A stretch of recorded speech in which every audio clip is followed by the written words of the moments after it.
Hey everyone, what's going on? Rob here. Today we are going to be talking about the new killer, the Cenobite Pinhead. We're going to talk about what makes him strong and how we can kind of maximize his strengths to get more out of our games and ensure that we do better as this new killer.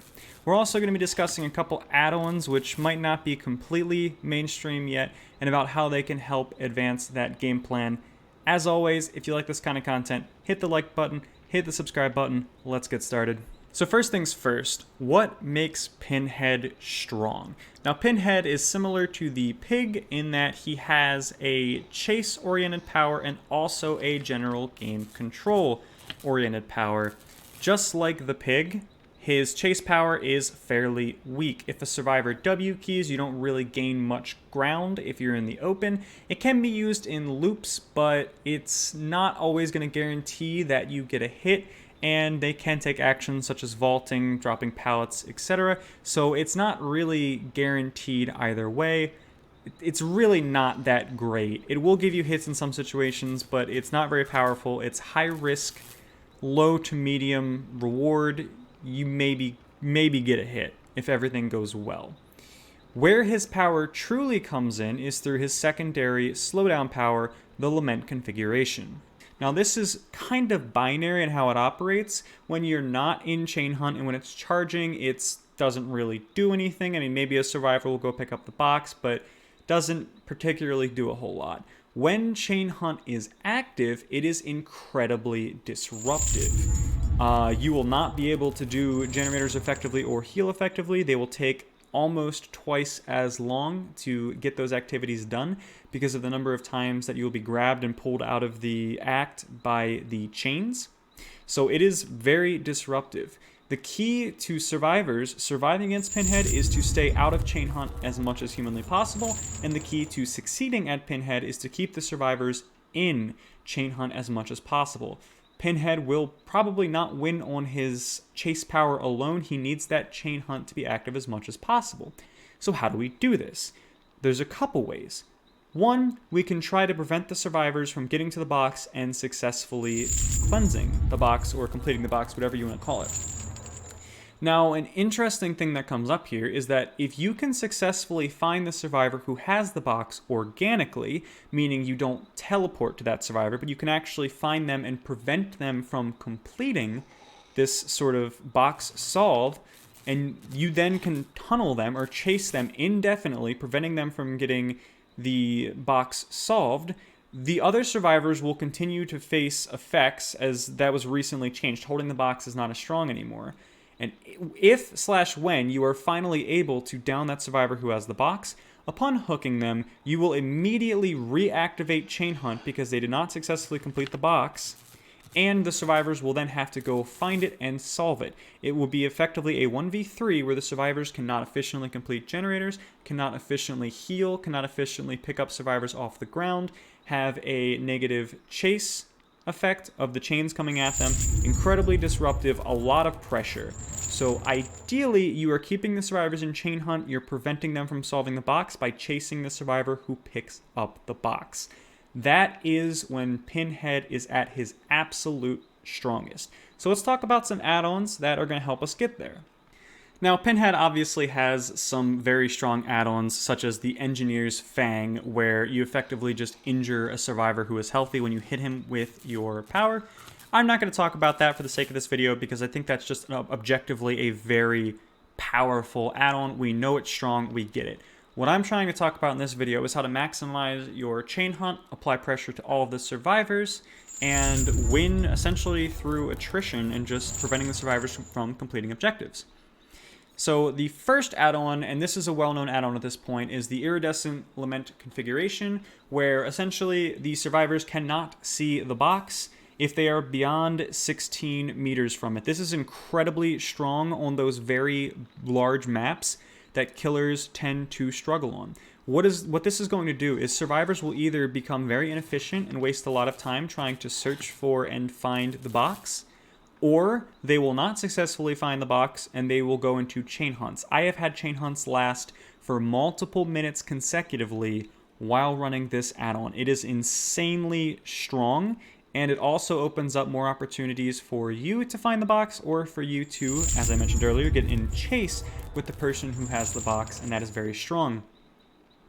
This is complemented with the torture pillar, which cuts down by somewhere between 8 and 12 seconds. I don't remember what it is exactly, but it cuts down the activation time, so instead of 90 seconds, it'll be around 80 seconds. This is pretty cool when you're dealing with this add-on as well, because it's going to be difficult for the survivors to find it, and they're going to go in the chain hunt more quickly.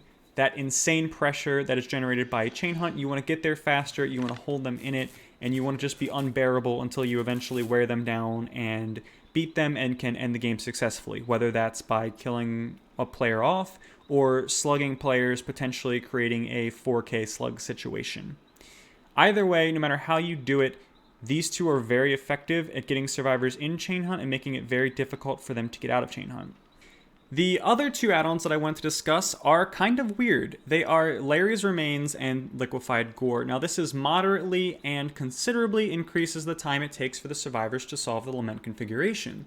Now I thought that these add-ons would be pretty terrible when I first looked at Pinhead's add-ons. However, after experimenting with them a little bit, I've noticed that they're actually very strong, especially when stacked.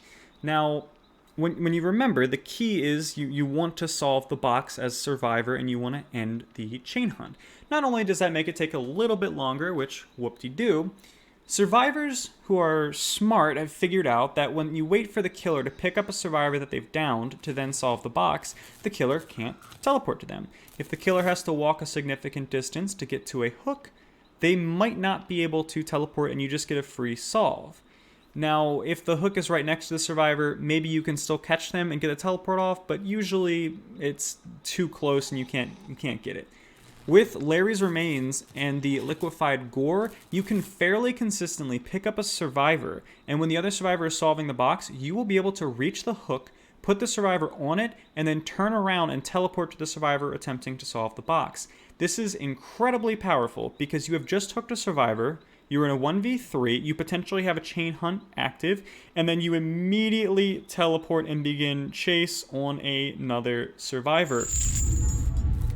This is very, very important because in Dead by Daylight, reducing the downtime between your chases is a very important part of the game. And being able to hook a survivor and then immediately be right next to them and start a chase with them, that will allow you to be very efficient and down survivors consecutively. Maybe you'll be able to get that second survivor down before that first survivor is even unhooked. That's not even why I think these two add-ons are borderline broken, though. The real reason is, as I mentioned earlier, if you can find the survivor who has the box and hit them with the mouse 1 before they can solve it, you can then be in a situation where you maybe never let them deactivate the chain hunt. That is incredibly strong, and that is when Pinhead is at his strongest. Now, when you combine these two add-ons, it's a significant time increase. It allows you to cover more distance to get to the survivor. It's important to remember that when the survivor is solving the lament configuration, you're going to have a killer instinct marking them. So you'll actually be able to know where they are. And if you're anywhere in the general area, especially if you're in terror radius, you should be able to reach that survivor and stop them from actually solving the box. This is very, very good, and in some of the clips I will show you later, I actually successfully did this. It's very, very powerful, being able to prevent a box solve and then be in chase with the survivor holding the box. It essentially prolongs chain hunt for a lot of the game and gives you a massive advantage. That's significant. Being able to prevent the box solve, chase the player with the box, continue the chain hunt, it gives you an insane amount of momentum, and when done properly, you will hook the survivor who has the box, and then you'll have the 1v3 with chain hunt active. Very strong. These are definitely the two, I would say, sleeper add-ons that I did not expect to be as good as they are. Without any further ado, let me show you all some clips about how essentially I discovered that these add-ons are as strong as they are, and some examples of why I think they are good. Maybe I can convince you. So, let's show some clips. Nice. Nice. Nice.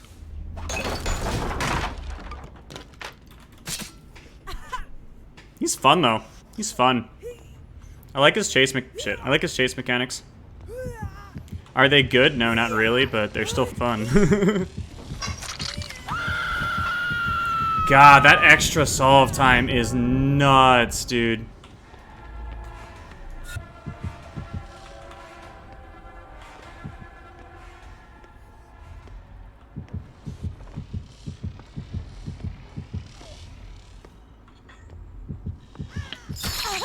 If we stop or everyone gets chain hunted, this could be huge. She just made a really bad misplay that I might be able to punish here.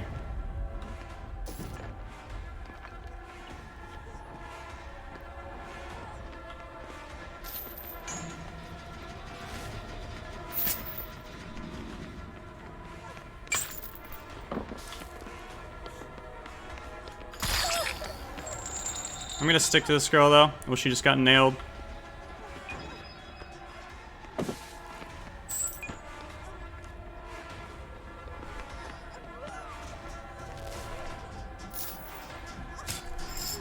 Oh, she's a Dead Hard gamer. I didn't know that.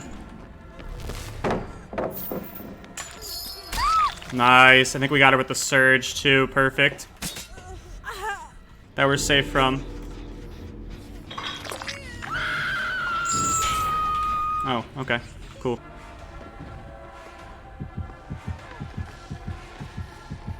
You're a Dead Hard gamer? Oh, thank you. Okay.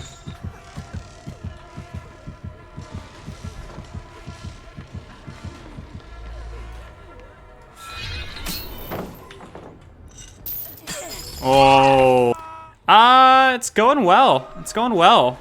I just got back from Maine, a little nice vacation. Nice. So this is 100% the person that I'm full committing to right now. I want to full commit to this chase. This is huge if I can get it.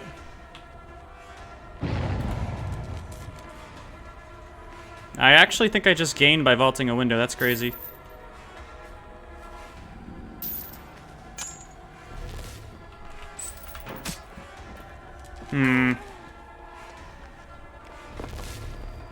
Okay. Well, we're just gonna run this one a couple times. Nice try. There we go. And now everyone should be chain hunted, I believe. Everyone's chain hunted. Huge. It was fantastic. I actually had a really, really good time. Everyone's chain hunted. Let's go, baby. Let's go. I'm wasting too much time, I think. Oh, that's perfect. That is perfect. We're switching to Nia. Hard switching to Nia. She has the box. Little bit questioning what just happened. I don't know if that was an attempt at a balanced landing play, but that was a little bit weird.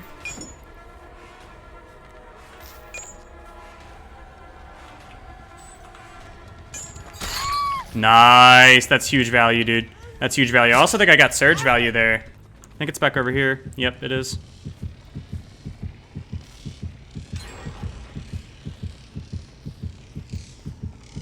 Good choice solving it. Is she by a pallet? She's not. We are going to test for Dead Hard here. Nah, no Dead Hard. I think we did just get a surge off. Where did Deadlock go? Deadlock went all the way over there. Okay, that's fine.